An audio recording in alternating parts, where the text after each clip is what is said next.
ಸೌಜನ್ಯಳಿಗೆ ನ್ಯಾಯದ ಬಾಗಿಲು ತೆರೆದಿದೆ. ಎಸ್, ಇದು ಈ ಕ್ಷಣದ ಎಲ್ಲರೂ, ಪ್ರತಿಯೊಬ್ಬ ಜನಸಾಮಾನ್ಯರು, ಈ ನಾಡಿನ ಪ್ರತಿಯೊಬ್ಬರು, ಈ ದೇಶದ ಪ್ರತಿಯೊಬ್ಬ ಸಾಮಾನ್ಯ ನಾಗರಿಕರು ಕೂಡ ಅತ್ಯಂತ ಖುಷಿ ಪಡಲೇಬೇಕಾದಂತಹ ಸುದ್ದಿ, ಮಾಹಿತಿ. ಇವತ್ತು 23ನೇ ತಾರೀಕು ಸೋಮವಾರ ದೆಹಲಿಯ ಈ ದೇಶದ ಸರ್ವೋಚ್ಚ ನ್ಯಾಯಾಲಯ ಸುಪ್ರೀಂ ಕೋರ್ಟ್ನಲ್ಲಿ ಸೌಜನ್ಯಾಳ ತಾಯಿ 13 ವರ್ಷಗಳ ಹಿಂದೆ ಸಾಮೂಹಿಕ ಅತ್ಯಾಚಾರ, ಬರ್ಬರ ಕೊಲೆಗೆ ಬಲಿಯಾದಂತಹ ಅಮಾಯಕ ವಿದ್ಯಾರ್ಥಿನಿ, ಹೆಣ್ಣು ಮಗು, ನಮ್ಮ ನಿಮ್ಮೆಲ್ಲರ ಮನೆಯ ಮಗಳು ಸೌಜನ್ಯಾಳ ಏನೋ ಬರ್ಬರ ಹತ್ಯೆ ಆಗಿತ್ತು. ಆ ಅಮಾಯಕ ಬಾಲಕಿಯ ತಾಯಿ ಕುಸುಮಾವತಿ ಹಾಕಿದಂತಹ ಮರುತನಿಖೆ ಮಾಡಬೇಕಂತ ಹಾಕಿದಂತಹ ಅರ್ಜಿಯ ವಿಚಾರಣೆ ಇವತ್ತು ಸುಪ್ರೀಂ ಕೋರ್ಟ್ನಲ್ಲಿ ನಡೆಯಿತು. ಸುಮಾರು 11 ಗಂಟೆಗೆ ಆ ಒಂದು ವಿಚಾರಣೆಯಲ್ಲಿ ಸುಪ್ರೀಂ ಕೋರ್ಟ್ ಒಪ್ಪಿಕೊಂಡಿದೆ ಏನು ಅಂತ ಹೇಳಿ, ಇಲ್ಲಿ ಅನ್ಯಾಯ ಆಗಿದೆ, ಇನ್ಜಸ್ಟಿಸ್ ಆಗಿದೆ, ತನಿಖೆಯಲ್ಲಿಯ ಲೋಪದೋಷಗಳು ನಡೆದಿದೆ ಅಂಥೇಳಿ ಮಾನ್ಯ ಸುಪ್ರೀಂ ಕೋರ್ಟ್ ಒಪ್ಪಿಕೊಂಡಿದೆ.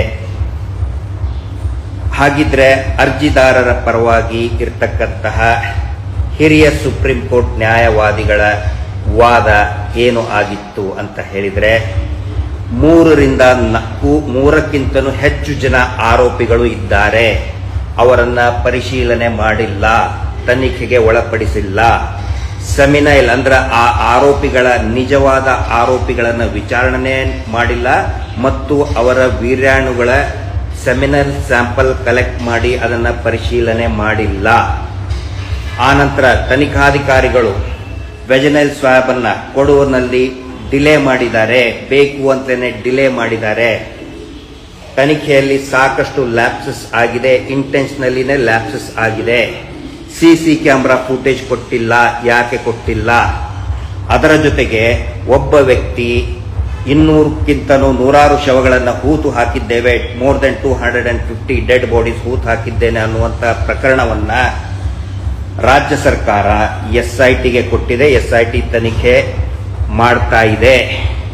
ಆ ಭಾಗದಲ್ಲಿಯ ಅನೇಕ ಅತ್ಯಾಚಾರ ಕೊಲೆಗಳ ಬಗ್ಗೆ ತನಿಖೆ ಮಾಡ್ತಾ ಇದೆ ಅಂತ ವಾದವನ್ನು ಮಂಡಿಸಿದರು. ಆ ವಾದಕ್ಕೆ ಮನ್ನಣೆಯನ್ನು ಕೊಟ್ಟು ನೋಟಿಸನ್ನು ಜಾರಿ ಮಾಡಬೇಕು ಅಂತ ಹೇಳಿ ಆದೇಶ ಮಾಡಿದೆ ಸುಪ್ರೀಂ ಕೋರ್ಟ್. ಈಗ ಗೊತ್ತಾಯ್ತಲ್ಲ ಯಾಕೆ ಮಹೇಶ್ ಶೆಟ್ಟಿ ತಿಮರೋಡಿ ಅವರನ್ನ ಪದೇ ಪದೇ ಗಡೀಪಾರು ಮಾಡಬೇಕು, ಪದೇ ಪದೇ ಕೇಸ್ ಹಾಕೋದು, ನಮ್ಮೆಲ್ಲ ಸೌಜನ್ಯ ಹೋರಾಟಗಾರನ ಟಾರ್ಗೆಟ್ ಮಾಡ್ತಾ ಇದ್ದಾರೆ, ಸುಳ್ಳು ಕೇಸ್ಗಳನ್ನು ಹಾಕ್ತಾ ಇದ್ದಾರೆ ಅಂತ ಈಗ ತಾನೇ ಗೊತ್ತಾಯ್ತಲ್ಲ. ಯಾಕೆ ಮಾಡ್ತಾ ಇದ್ದಾರೆ ಅಂತ ಹೇಳಿದ್ರೆ, ನಿಜವಾದ ಅತ್ಯಾಚಾರಿಗಳಿಗೆ ಗೊತ್ತಿದೆ ಅದು ಅವರೇ ಮಾಡಿದ್ದು, ಅವರ ಕುಟುಂಬದವರೇ ಮಾಡಿದ್ದು.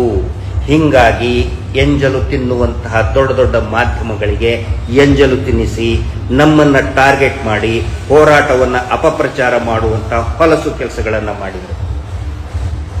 ಅವರೆಲ್ಲರೂ ಕೂಡ ಸತ್ಯವನ್ನ ಎದುರಿಸಲೇಬೇಕು.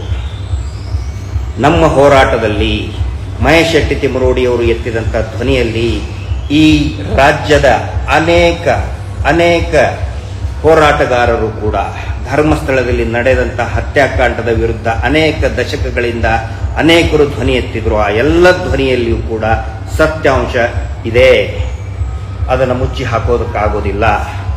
ಇವತ್ತು ನ್ಯಾಯದ ಬಾಗಿಲು ತೆರೆದಿದೆ. ಈ ಒಂದು ನಿರ್ಣಯದಲ್ಲಿ ಪರಿಶ್ರಮ ವಹಿಸಿದಂತಹ ಎಲ್ಲ ನ್ಯಾಯವಾದಿಗಳಿಗೂ ಕೂಡ ನಾನು ಅನಂತ ಧನ್ಯವಾದಗಳನ್ನು ಹೇಳ್ತೇನೆ. ಇದು ನ್ಯಾಯದ ಬಾಗಿಲು ತೆರೆದಿದೆ. ಇನ್ನು ಮುಂದೆ ಹೇಳ್ತಿದ್ರಲ್ಲ, ಏನೋ ಸಾಕ್ಷಿ ಇದ್ರೆ ಕೊಡಿ, ಏನು ಇವನಿಗೆ ತೋರಿಸ್ಬೇಕಾ, ಅತ್ಯಾಚಾರಿಗಳಿಗೆ ಸಾಕ್ಷಿ ತೋರಿಸ್ಬೇಕಾ? ಮೊಬೈಲ್ನಲ್ಲಿ ಸಾಕ್ಷಿ ಇದ್ರೆ ಕೊಟ್ಟು ಬಿಡಿ, ತೋರಿಸಿ, ನಮಗೆ ಕೊಡಬೇಕಾ ಮೊಬೈಲ್ನಲ್ಲಿದ್ದು? ಇನ್ನೂ ಇದೆ, ತಿಳ್ಕೊಳ್ಳಿ, ನ್ಯಾಯ ಸಿಕ್ಕೇ ಸಿಗುತ್ತೆ. ಪ್ರತಿಯೊಬ್ಬ ಜನಸಾಮಾನ್ಯರಿಗೆ ನಾನು ವಿನಂತಿ ಮಾಡ್ಕೊಳ್ತಾ ಇದ್ದೇನೆ, ಇದು ನಮ್ಮ ನಿಮ್ಮೆಲ್ಲರ ಹೋರಾಟ. ಅತ್ಯಾಚಾರಿ ವಿಐಪಿಗಳ ಪ್ರಭಾವಿಗಳ ವಿರುದ್ಧದಂಥ ಹೋರಾಟ. ಈ ದೇಶದಲ್ಲಿ, ಈ ರಾಜ್ಯದಲ್ಲಿ ಸೆಕ್ಷುವಲ್ ಅಫೆನ್ಸಸ್ ನಿಲ್ಲಬೇಕು.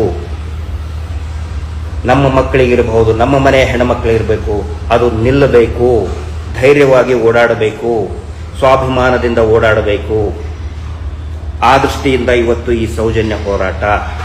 ಸೌಜನ್ಯ ಎಲ್ಲ ಅತ್ಯಾಚಾರ ಶೋಷಣೆಯ ಪ್ರತೀಕ ಅವಳು, ಪ್ರತಿಬಿಂಬ ಅವಳು. ಅವಳ ನ್ಯಾಯಕ್ಕೋಸ್ಕರ ದಯವಿಟ್ಟು ಎಲ್ಲರೂ ಕೂಡ ಬೆಂಬಲಿಸಿ. Justice for Soujanya. ನಮಸ್ತೆ.